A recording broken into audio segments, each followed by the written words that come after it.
ಚಪ್ಪಾಳೆ ಮೂಲಕ ಚೇತನ್ ಅವರಿಗೆ ಸ್ವಾಗತವನ್ನು ಕೋರೋಣ. ಚೇತನ್ ಸರ್ನ ಫೇಸ್ಬುಕ್ ನೋಡೋರು ಪ್ರತಿಯೊಬ್ಬರಿಗೂ ಗೊತ್ತಿರುತ್ತೆ ಅವ್ರಿಗೆ.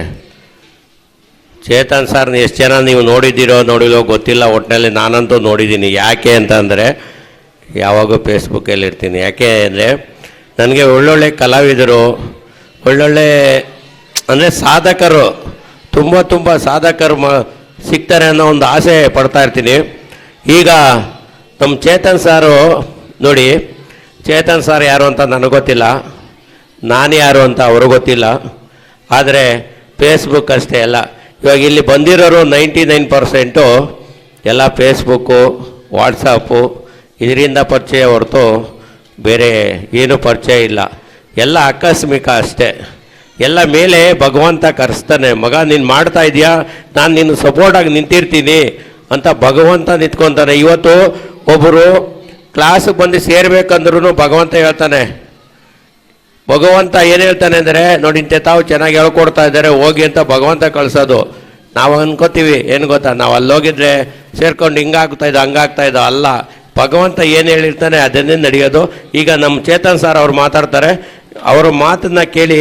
ಫಸ್ಟು ಕುಮಾರಸ್ವಾಮಿ ಅವ್ರದ್ದು, ಪೂಜಾ ಮೇಡಮ್ ಅವ್ರದ್ದು ಒಂದು ಸ್ಟೋರಿ ಹೇಳ್ತಾರೆ.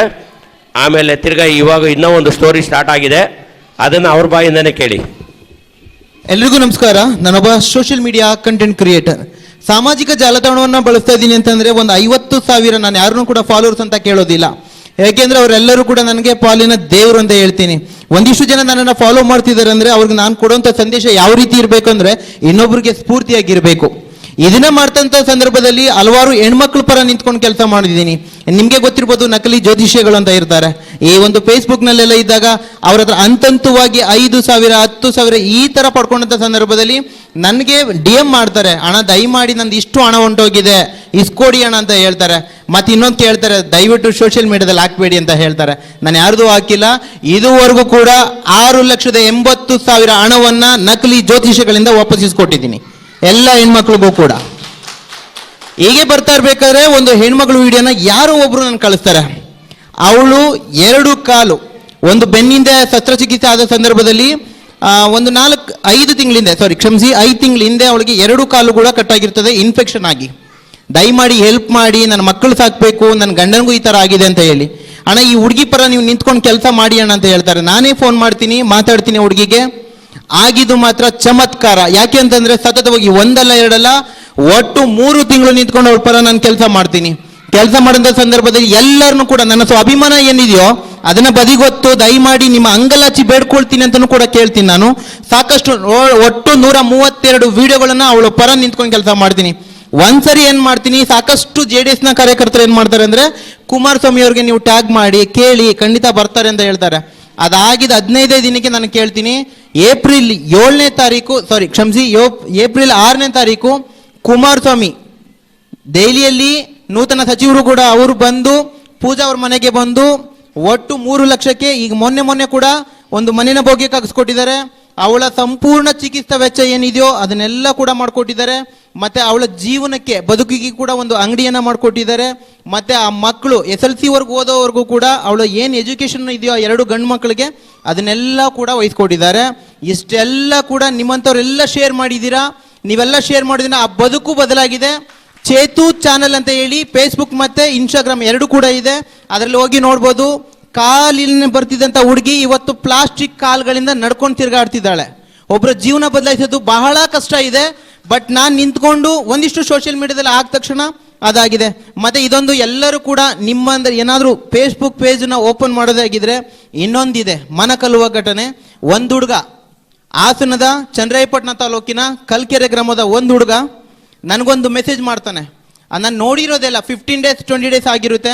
ಅವನು ಹೇಳ್ತಾನೆ, ಅಣ್ಣ ನಾನು ಅಶೋಕ್ ಅಂತ ಹೇಳಿ ಅಲ್ಸರ್ ಕೈಲಿಂದ ಬಳಲ್ತಾ ಇದ್ದೀನಿ, ಸುಮಾರು ನನಗೆ 13 ಲಕ್ಷ ಆಪರೇಷನ್ ಖರ್ಚಿಗೆ ಬೇಕಾಗಿದೆ ಅಣ್ಣ, ನೀವು ನಿಂತ್ಕೊಂಡು ಮಾಡಿದ್ರೆ ಖಂಡಿತವಾಗ್ಲೂ ನಾನು ನಿಮ್ಮ ಥರ ಎದ್ದು ಓಡಾಡ್ತೀನಿ ಅಣ್ಣ ಅಂತ ಹೇಳಿ ಒಂದು ವಿಡಿಯೋ ಮಾಡಿ ಕಳಿಸಿರ್ತಾನೆ.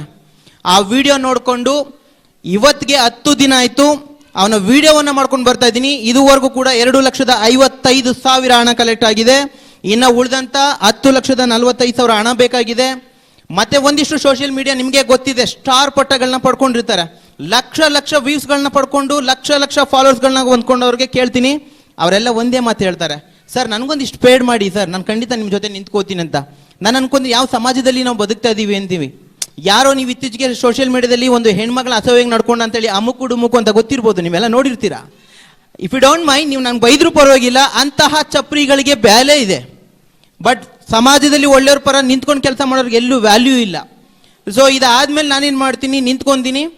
ಸುಮಾರು ಜನ ಕೇಳಿದಾಗ ನನಗೆ ಅಮೌಂಟ್ ಕೊಟ್ಟರೆ ನಾನು ವಿಡಿಯೋ ಮಾಡ್ತೀನಿ ಅಂತೀನಿ. ನಾನು ದೃಢ ನಿರ್ಧಾರ ಮಾಡಿದ್ದೀನಿ, ನೀವುಗಳೆಲ್ಲರೂ ಕೂಡ ನೋಡ್ತಾ ಇದ್ರೆ ಆ ವಿಡಿಯೋಗಳನ್ನ ಶೇರ್ ಮಾಡಿ.